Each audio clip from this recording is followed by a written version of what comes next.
अजय चतुर्वेदी। मित्रों, गीता में एक श्लोक है जिसका कि बार बार प्रयोग होता है, कर्मण्येवाधिकारस्थ मा फलेषु कदाचन। अर्थात आप के जिम्मे सिर्फ और सिर्फ कर्म है, अपना कर्म करते जाइए, फल की चिंता मत कीजिए। शायद ये मंत्र कांग्रेस नेता और लोकसभा में नेता प्रतिपक्ष राहुल गांधी ने बखूबी समझ लिया। तभी तो इस 20 साल की राजनीति में 2004 से लेकर के 2024 तक उन्होंने केवल कर्म ही किया, और आज स्थिति ये है कि उसका फल मीठा मीठा मिलने लगा है। अब तो उनकी कट्टर प्रतिद्वंदी विपक्ष यानी कि भारतीय जनता पार्टी की तेज तर्रार नेता और खास तौर पर गुजरात लॉबी के बहुत करीब मानी जाने वाली सिने अभिनेत्री, टीवी सीरियल से सास भी कभी बहू थी से अपना रुतबा, अपना ग्लैमर बिखेरने वाली स्मृति ईरानी ने भी मान लिया है कि राहुल गांधी बदल गए हैं, उनकी राजनीति बदल गई है। स्मृति ईरानी राहुल गांधी की सोच, राहुल गांधी के शब्दों, राहुल गांधी के कपड़ों तक पर गहन मंथन करके जब वो एक चैनल को पॉडकास्ट के जरिए ये सब बताती हैं तो वो कुछ अजीब जरूर लगता है, लेकिन शायद इसके पीछे दो प्रमुख कारण हैं। एक, राहुल गांधी की वो रणनीति जिसके तहत 2024 के लोकसभा चुनाव में तमाम बुलावे के बावजूद उन्होंने अमेठी से चुनाव लड़ना मुनासिब नहीं समझा। आप सबको याद होगा कि मैंने खुद भी इसी चैनल के माध्यम से आप सबके बीच ये संदेश भी देने की कोशिश की थी, बताने की कोशिश की थी कि राहुल गांधी को अमेठी से चुनाव नहीं लड़ना चाहिए। सोशल मीडिया, फेसबुक पर भी मैंने इस बारे में लिखा था।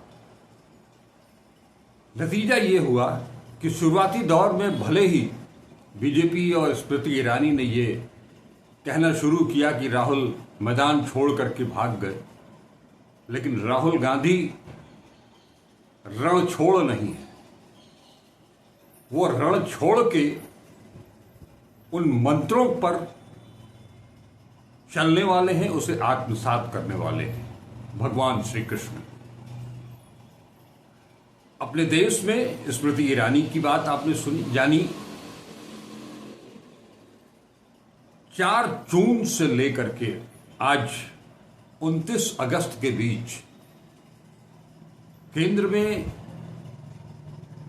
एनडीए की सरकार है और प्रधानमंत्री तीसरी बार, और नरेंद्र मोदी तीसरी बार प्रधानमंत्री बने।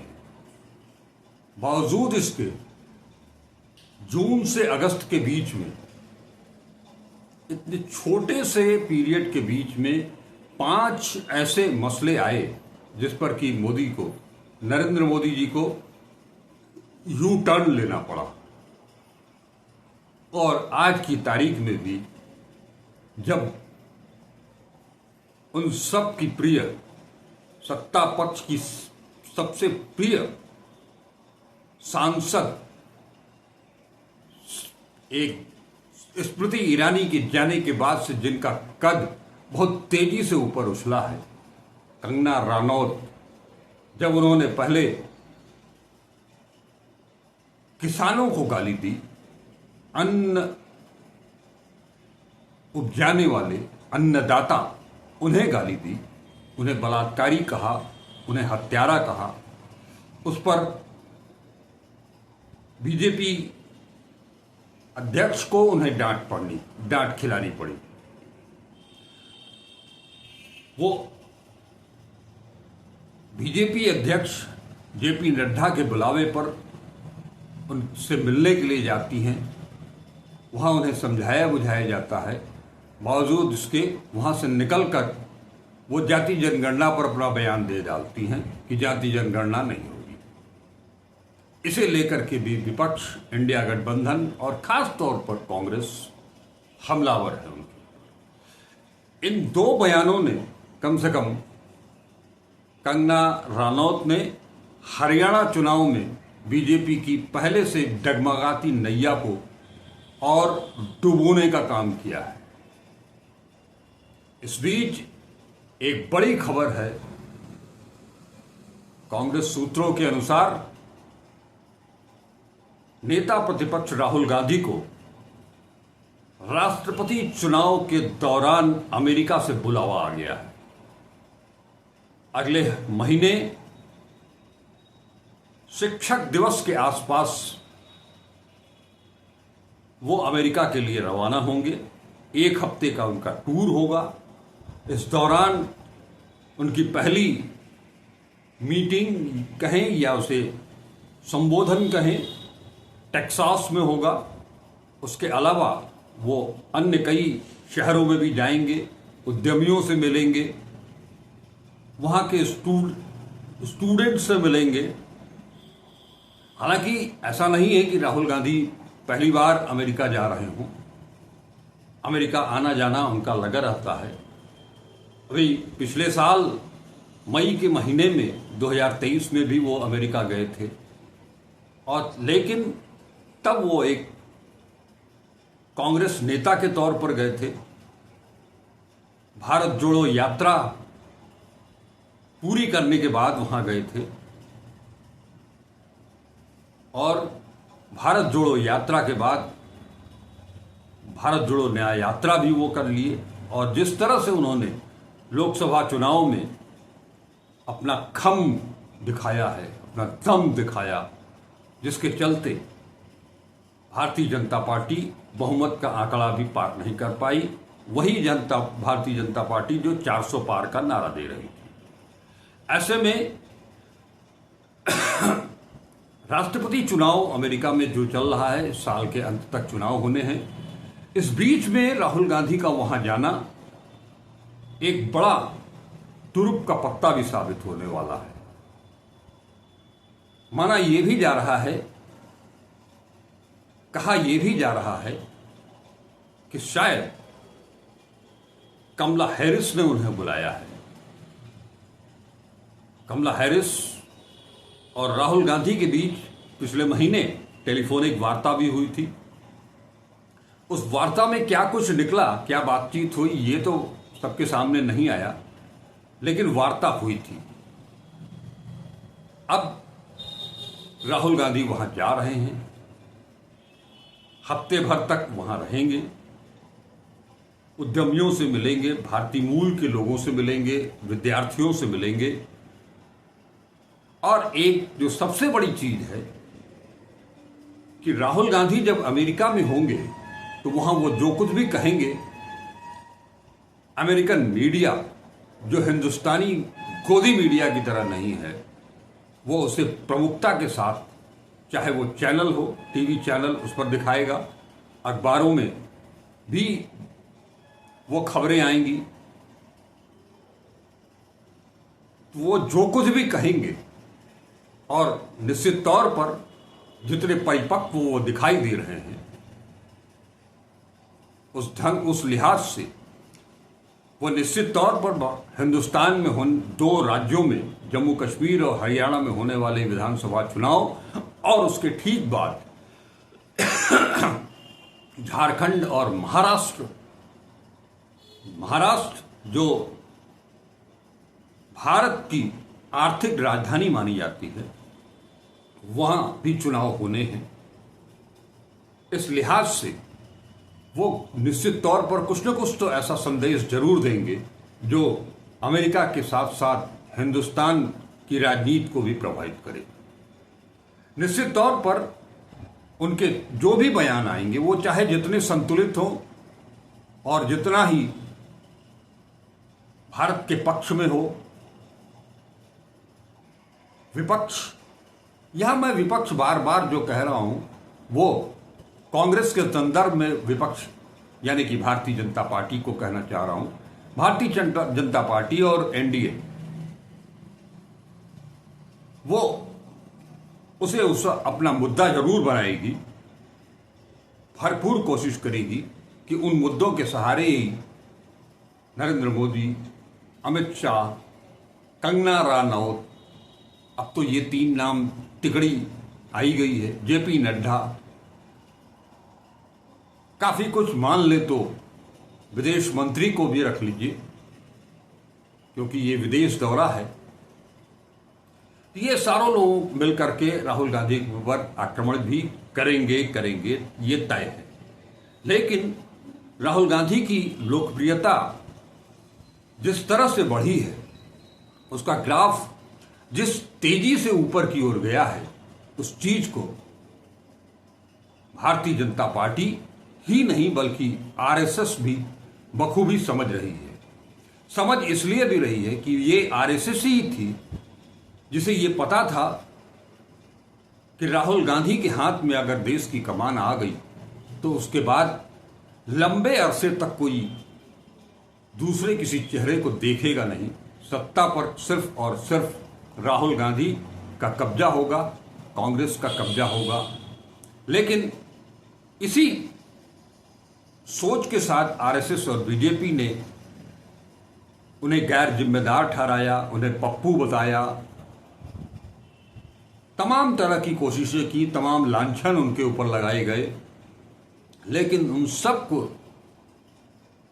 पीछे छोड़ते हुए राहुल गांधी ने आज न केवल भारत बल्कि दुनिया के स्तर पर, अंतर्राष्ट्रीय क्षितिज पर अपनी जो ख्याति अर्जित की है, एक कुशल रणनीतिकार के रूप में, एक कुशल राजनेता के रूप में, एक कुशल नेता प्रतिपक्ष के रूप में, वो नेता प्रतिपक्ष पहली बार ये दिखाई दे रहा है कि जिस सोच के साथ नेता प्रतिपक्ष का पद भारतीय संविधान में बनाया गया, शैडो प्राइम मिनिस्टर, तो वो शैडो प्राइम मिनिस्टर के रूप में अपने आप को स्थापित भी कर चुके हैं, क्योंकि उनके हर मसले पर वो विपक्ष के नेता हैं और सरकार नरेंद्र मोदी चला रहे हैं। बावजूद इसके राहुल गांधी बार बार उन्हें